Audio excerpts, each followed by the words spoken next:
자신이 어렸을 때 머슴의 아들로 태어났대요. 머슴의 아들.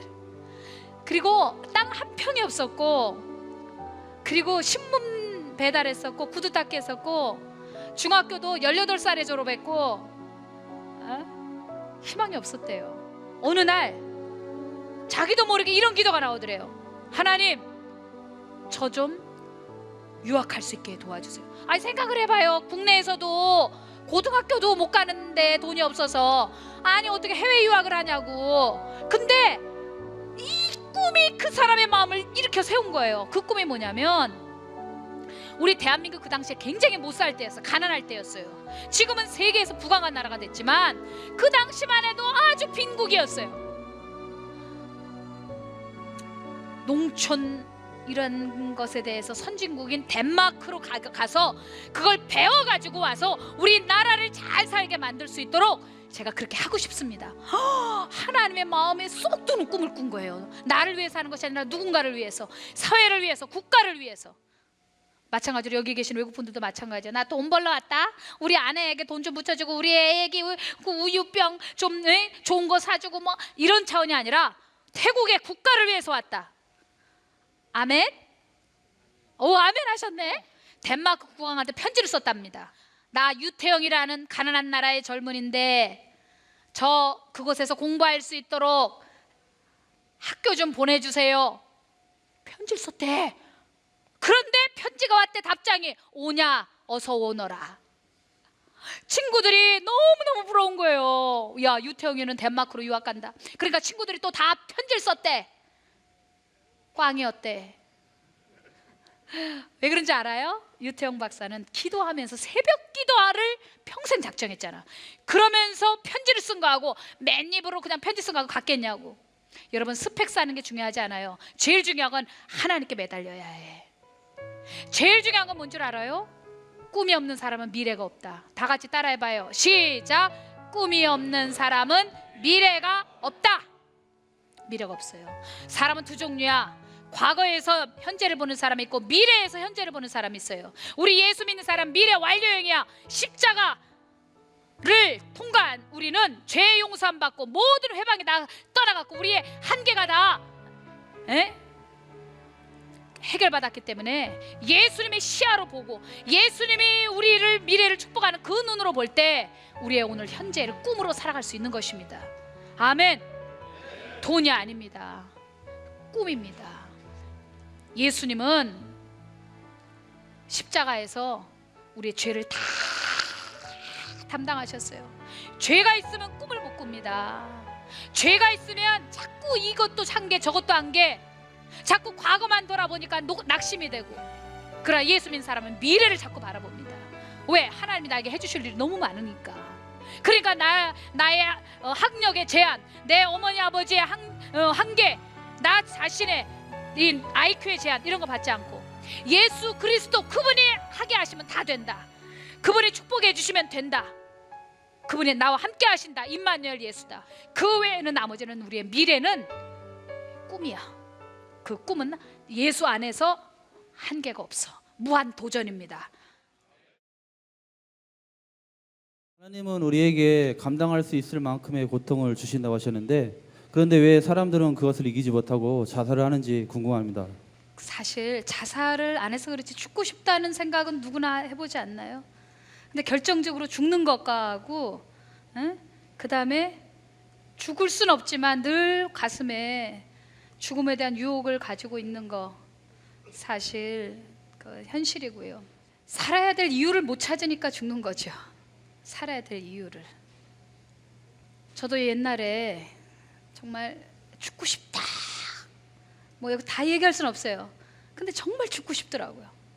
근데 예수 안 믿을 때가 아니에요. 예수 믿고도 죽고 싶은 생각이 들더라니까요. 그래서 실제로 지난번에 한국 연예인 중에서도 예수 믿는데 교회 다니는데 죽었어요. 정말 너무 가슴 아픈 일이에요. 왜냐하면 연예인들이 그렇게 한번 죽고 나면 이게 파장이 커요. 그리고 아이들이 조금만 참으면 건들 수 있는데, 사실 오늘 이렇게 거뭇구름이 떴어도 내일 무지개가 뜰 수 있는 거고, 하늘 보면 구름이 계속 바뀌는 것처럼 우리 인생도 계속 바뀌는 거거든요. 지금 죽어야 될 이유가 퍼즐 하나에서 발견됐지만 인생이라는 거는 마치 큰 그림을 만드는 것처럼 다 완성하고 나면 진짜 큰일 날 뻔했구나, 인생 살만한 것이구나, 그렇게 느낄 수도 있단 말입니다. 근데 저도 예수 믿는데 그런 유혹이 있었어요. 그러나 결정적으로 죽지 않을 수 있었던 이유가 뭔지 아세요? 알려드릴까요? 네. 왜냐하면 살아야 될 이유를 발견했기 때문이에요. 그게 뭐냐면, 첫째는 하나님이 살아계시기 때문에 내가 죽으면 안 되겠더라고요. 교회 다녀도 하나님이 살아계신 걸 모르면 죽어요. 힘들면 죽어요. 하나님이 살아계시다는 뜻은 뭐냐면 천국이 있다는 거예요. 천국은 관광용이 아니에요. 천국은 분명히 있고 이것보다 훨씬 좋은 곳이에요. 여러분이 아무리 힘들어도 결국은 그 수고의 끝이 있어요. 성경에 보니까 욥이라는 사람이 있었어요. 아브라함 시대의 족장이었어요. 하나님이 천상회를 할 때 하나님의 아들들과 이런저런 얘기 대화를 하면서 욥이라는 순전한 자에 대해서 얘기를 나누셨어요. 야, 욥 진짜 멋있다.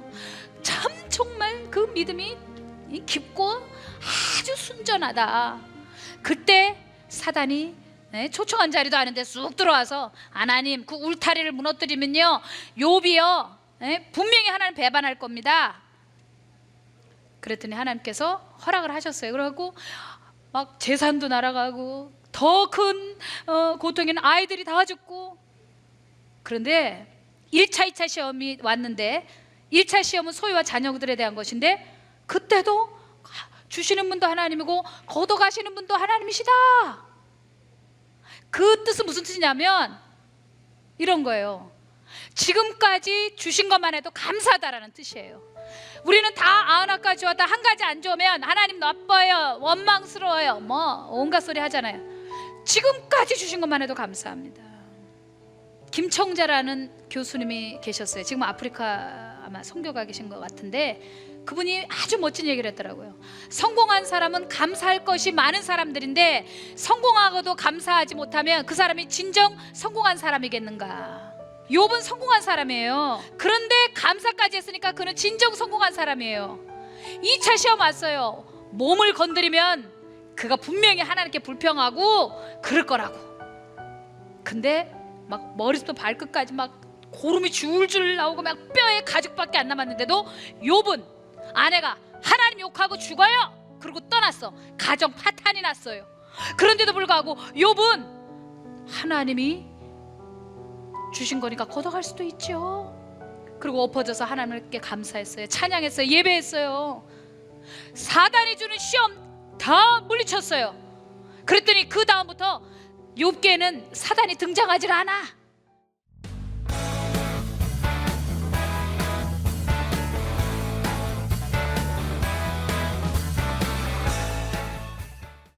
그 하나님의 더 선하신 의도가 있어요. 시험에는요, 시험에는 끝이 있어요. 반드시 지속되는 게 아니고 반드시 끝이 있다니까요. 그런데 친구가 가지고 온 시험에는 욥이 거기서 살살 무너져요. 자기 속살, 자기 의 막 이렇게 드러냈다니까. 그러다가 나중에 욥기 42장에 보니까 하나님께서 막 책망하시죠. 그랬더니 제가 입을 가리우겠습니다. 제가 잘못했습니다. 그랬더니 하나님이 처음보다 더 복을 주셔가지고 옛날에 있는 것보다 더 많이 복하시고 그 딸들은 천하에 제일 이뻤다는 거 아니에요. 여러분들, 근데 보세요. 그 욥의 아내가 사단의 입술을 빌려서 이렇게 말합니다. 이게 키예요. 욕하고 죽어. 요게 사단이 그 여인의 입술을 싹 빌려가지고 흘려낸 거거든요. 이 자살은요, 영이에요. 사람들이 많이 힘들어서 죽는 거라 생각하는데 거기에 귀신이 있다니까요. 그래서 어떤 사람은 아무리 힘들어도 이겨내는데, 어떤 집안은 증조할아버지 죽었어, 뭐 해밍웨이 같은 경우 그랬잖아요. 그 딸 죽었어, 손녀 죽었어, 다 죽어, 계속 죽어요. 그거 왜 그러냐 알아요? 귀신이 있기 때문이에요. 귀신이 얼굴이 하나님 얘기할 때는 이렇게, 근데 이 귀신 얘기니까 눈이 동그랗게졌네. 귀신이 있다니까요. 그 귀신이 그 마치 욥의 아내에게 들어간 것처럼 하나님 원망하고 세상 원망하고 부모 원망하고 그리고 죽는 거예요. 사람들이 왜 죽어요? 하나님이 살아계신 거 알면 죽지 않는데 몰라서 죽는 거예요. 왜 또 죽는 줄 알아요? 목적이 없기 때문이에요. 살아야 될 목적. 돈이 목적이었는데 돈이 나 사라졌어. 그럼 죽는 거예요. 자식이 내 목적이었어. 근데 네 자식이 엄마 아빠가 나한테 해준 게 뭐야? 그러면서 막 다 깨부시고는 집을 들어오지를 않아. 명절에도 어디 갔는지 몰라. 그러니까 에휴, 내가 이렇게 어렵게 돈 벌어서 뭐하냐? 날 위해서 여지껏 살았냐? 에? 목구멍이 포도청이라고 그래서 살았냐? 난 내 자식 때문에 내 생을 다 던졌다. 허탈한 거예요. 그러니까 목매 죽는 거예요. 애인이 내 목적이었어요. 그런데 애인이 다른 남자하고 탁 팔짱 안기고 막 이러면서 가. 그렇다고 살인할 수는 없고, 그러니까 자기를 죽이는 거야. 여러분들, 목적이었기 때문에 죽는 거예요. 꿈이 있으면 절대 죽지 않아요. 목적이 있어야 해요. 아멘입니까? 그런 사람은 죽지 않아. 살아야 될 이유가 있기 때문에. 저는요, 제일 확실한 게 하나님을 여러분들이 살아계신 걸 체험하는 거예요. 하나님에 관해서 하는 것이 아니라, 믿음을 주장하는 것이 아니라 믿음이 있어야 해요. 뭐 옳고 그르고 뭐 정답 찾아가기, 그런 거 아무리 교회에서 여러분들이 뭐 예배 드릴 때, 그래도 결정적인 건 여러분들이 고통을 당할 때, 시험을 당할 때, 그때 여러분이 믿음이 있는 사람이지 믿음을 주장하는 사람인지 알 수 있고, 정말 죽고 싶다 하지만 죽으면 안 돼. 죽으면 지옥이야. 천국이 분명히 있어. 그렇게 하려면 하나님이 있다고, 살아계시다고 믿어야만 천국도 믿어지고 지옥도 아는 거지. 그러니까 제일 중요한 건 하나님이 살아계신 것을 알아야 합니다. 여러분들 이 중에서도 힘들면 자살하고 싶은 사람 있어. 여기도 분명히.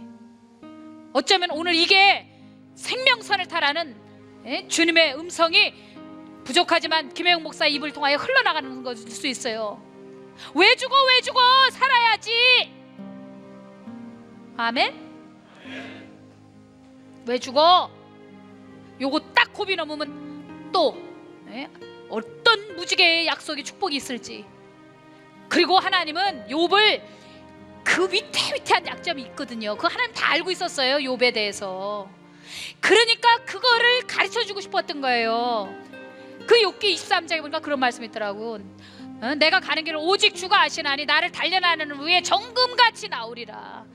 그 속에 있는 그 약점을, 이게 이제 신앙이 급수 있는 사람들이 거기서 넘어지거든요. 자기 의를 드러내고 자기 뭐 이런 거. 근데 그것까지도 욥을 가르치시기 원하셨던 거죠. 그게 이제 욥의 최종 시험인데, 거기서는 살짝 미끄러졌지. 사단마귀 시험에서는 이겨냈는데 친구들이 가지고 온 그 부분에 대해서는 이겨내지 못했지만, 그래도 우리 하나님 얼마나 선하신지 욥에게 후하게 다가빠주시고, 조롱했던 친구들 금고리까지 가져와서 욥에게 싹싹 빌라고 하지 않습니까? 하나님 이렇게 스케일이 큰 분입니다. 하나님 믿고 정령 죽지 마시오. 죽고 싶으면 김혜영 목사 찾아와요.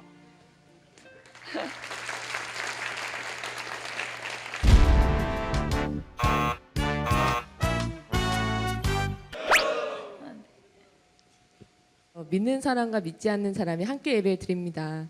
찬양 인도자로서 이렇게 보면은요, 그거를 좀 더 조화롭게 찬양을 인도하고 싶은데 어떻게 하면 좋을지 알려주셨으면 좋겠습니다. 네, 사실 어떻게 생각하면 이제 생각하기 나름인데, 어떻게 예배 드리는데 안 믿는 사람이 찬양을 하지? 왜? 예배는 찬양의 요소가 있고, 찬양은 찬송으로 끝나는 것이 아니라 경배의 영까지 가는 건데, 저 사람들이 하나님을 모르는데 어떻게 경배를 하지? 이게 아구가 안 맞는다 이렇게 생각할 수도 있지만, 이렇게 생각할 수도 있어요. 반대로. 결국 선교나 전도는 모든 민족이 주님 앞에 예수는 그리스도의 살아계신 하나님의 아들입니다 하고 인정하고, 그리고 창조의 목적대로 하나님을 찬송하게 하기 위한 거거든요. 순서는 바뀌었지만 그 사람들은 아주 특권이에요. 야, 오직 한번 뽑혀서 앞에는 찬송을 할까.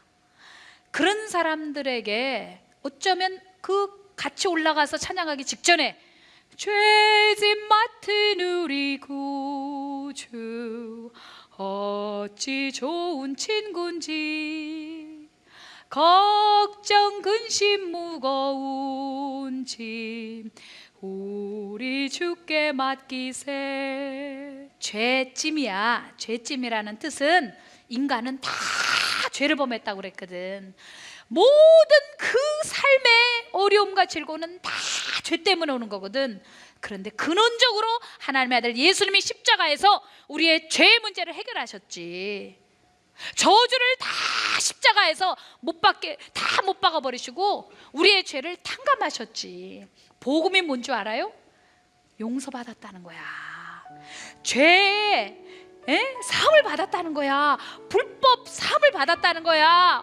허물 가려우심을 받았다는 거야. 예수 믿고 당신은 용서받은 거예요. 예수 믿고 우리 올라가서 찬양합시다. 전도의 계기가 되잖아요. 걱정 근심 주님께 다 맡기세요. 걱정이 죄거든. 예수님은 걱정하지 말라고, 염려하지 말라고. 그래서 십자가에서 당신이 피범벅이 돼가지고, 그리고서는 한 손을 하나님 아버지의 손, 한 손을 우리의 손을 엮어서, 그래서 아버지라고 부르니까 아버지의 집인 천국 가는 건데, 걱정하지 마. 걱정하지 마. 얼마나 전도하기가 좋냐고. Amazing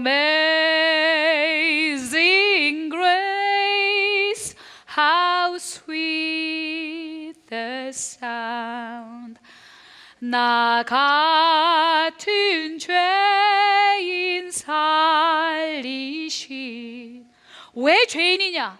하나님 모르는 게 죄다. 주 은혜 놀라와. 그런데 우리가 구원 얻는 것은 오직 예수 이름밖에 없다. 예수의 피다. 아무 공로 없어도 그분이 무시무시한 대가를 십자가에서 다 치렀다. 페이드 다 치렀기 때문에 이제는 우리는 걱정하지 말아야 한다. 염려하지 말아야 한다. 우리가 죄인이라도 천국에 간다. 이유는 예수님이 다 당하셨다. 생명을 주셨다. 얼마나 계기가 좋아. 할렐루야죠. 뭘 조화를 이루고 그거보다 훨씬 큰 의미가 있으니까 열심히 안 믿는 사람 데려다가 찬양하시오.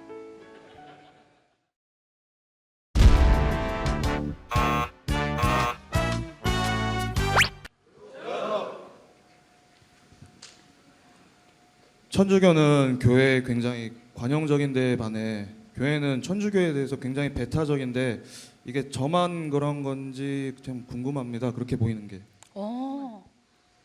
너무 좋은 질문. 그리고 많은 사람이 그렇게 느껴요. 잘못된 거 아니에요? 자, 천주교는 아주 관용적인데 이 신교, 프로테스탄트는 좀 배타적이다. 그런 느낌을 받는다. 그랬습니다. 여러분들, 그런데 천주교에서는 그렇게 보이는 이유가 있어요. 제가 알기로는 1962년도에서 1965년 사이에 제2의 바티칸 그런 회의가 있었어요. 그래갖고 교황 바오로께서 모든 종교에는 구원이 있다 이렇게 발표를 했거든요.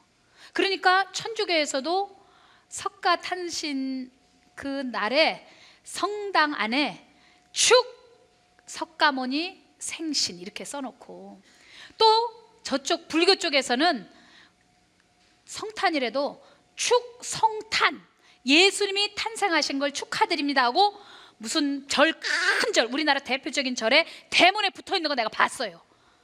굉장히 마음이 넓어 보이더라고. 그 반면에 기독교는 꽁해 보여. 밴댕이 속같이 예수님만 길이라고 그러는데, 사실요 이거 알아야 됩니다. 진리는요 절대적인 거라는 게 있는 거예요. 만약에 예를 들어서 형제님의 아버지가 아닌데 자꾸 아버지라고 그러래. 그러면 그래요, 좀 뭐 인격이 내가 워낙 좋으니까 아버지 해요. 그냥 내 아내가 따로 있어. 근데 그냥 아내라고 그렇게 부르라고. 거기에도 길이 있는 거라고. 뭐 아내가 꼭 하나만 있는 거냐고. 아유 여보, 이렇게 할 수 없는 것처럼 넓게는 보이죠. 사람들에게 칭찬을 받을 수 있는 거죠. 근데 예수에는 구원 얻을 일을 그 다른 이름을 주님이 주시지 않았답니다. 마가복음 13장에 13절에도 그런 말씀이 있는 걸 제가 본 것이 있습니다. 나로 인하여 미움을 받는 자, 예수님으로 인하여, 예수님 때문에 미움받는 자가 있다는 것입니다. 아니 다른 종교에도 다 길 있다. 천국 갈 수 있는 길은 오직 예수님밖에 없는데 그래서 굉장히 넓은 거, 마음이 넓고 인격적으로 보이고 고상해 보이고, 그래서 인간들에게 칭찬받고 하나님 나라에 들어갔을 때 심판받으면 좋으시겠습니까? 기독교가 근거 없이 천주교를 비판하고 뭐 교리적인 거 갖고 비판하면 신교 잘못된 거죠. 그런 부분은 정말 교리가 좀 다를 수 있는 부분, 작은 것들 같은 거, 그러나 구원에 관계된 거. 예를 들면 우리 신교는 마리아는 예수님의 모친이다, 그러나 신격화하지 않는다. 그런 부분들은 우리 강단에서 얘기할 수 있어요. 왜? 다르니까. 그러나 그것을 배타적이라고 말할 수는 없는 거고, 구원에 관한 것, 다른 것에도 길이 있다, 구원받을 수 있다, 그러면 그거는 배타적으로 보여도 할 수 없어요. 뭐 돌을 맞을 준비해야지, 어떡하겠어. 진리를 얘기했는데 세상 사람들이 기독교인들은 배타적이야 이렇게 말한다면, 그래요, 나는 차라리 배타적이라고 보이더라도 진리를 말하겠어요. 그게 더 낫다는 이야기죠. 그래서 저는 이렇게 말씀하고 싶습니다. 진리에 관한 것이기 때문에 그런 부분들을 조금 더 기독교에 대한 이해를 하시면 아마 이 부분이 뚫릴 거라고 생각이 들고요. 비본질적인 것 때문에 그렇게 하는 것이 있다면 우리 기독교인들도 그런 부분은 솔직하게 잘못했다고 얘기해야 되겠죠.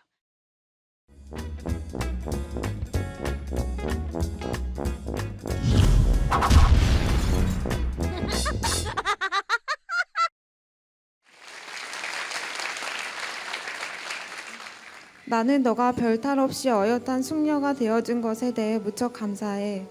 벌써 회사에 입사한 지 4년차가 되었구나.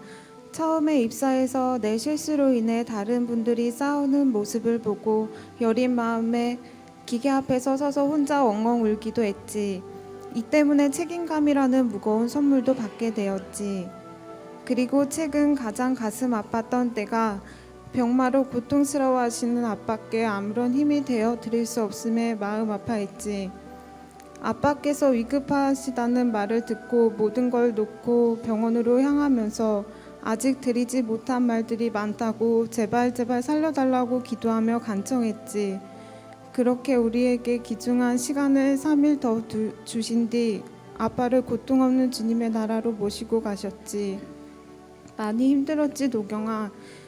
비록 지금은 아빠와 만날 수 없지만 가까운 곳에서 항상 내 곁을 지켜주시라 믿고 있기에 너가 더 씩씩하고 강해져야 해. 그리고 모두의 삶은 굴곡으로 차 있듯 오늘 혹은 이번 주에 비록 너가 어려운 일을 겪는다 해도 이것이 영원히 지속되지 않을 것이며 너라면 잘 헤쳐나가리라 생각해.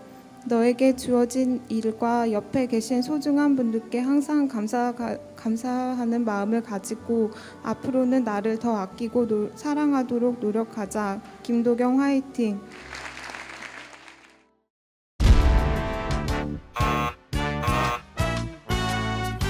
얼마 전까지는 꿈이 있고 목적이 있게 살아왔는데요. 언젠가부터는 꿈도 없고 목적 없이 그냥 사는 것 같아서 그게 참 큰 고민입니다. 자, 묻겠습니다. 여기 오신 외국분들, 특별히 한국에 계신 분들, 여기 돈 벌러 오셨어요? 돈 벌러 오셨죠? 근데 돈을 목적으로 하면요 정말 속상한 거 많아요. 저도 돈 벌어봐서 아는데요, 쿠키 가게에서 쿠키도 구워봤고요, 과자 굽는 거 제과점에서 파출부도 해봤고요, 세탁소에서도 이 기계 청소도 해봤고요, 다 해봤어요. 근데 돈을 목적으로 하면 정말 고통이 풀리지 않아요. 여러분, 꿈이 있어야 아픈 게 아프다고 느끼지 않고 못 먹어도 잠을 안 자도 그래도 그 고통을 이겨낼 수 있어요. 정말 중요한 게 꿈이에요. 난 여러분들이 여기서 일을 하는 것이 그냥 돈이 아니라 꿈이었으면 좋겠어요. 여기 우성 염직에서 왜 이래요? 꿈 때문에요. 이렇게 이야기하면 정말 좋겠어요. 유태영 박사님이라고 우리나라 농촌 운동, 이 새마을 운동을 박정희 대통령하고 주도적으로 일으켰던 분이 계십니다.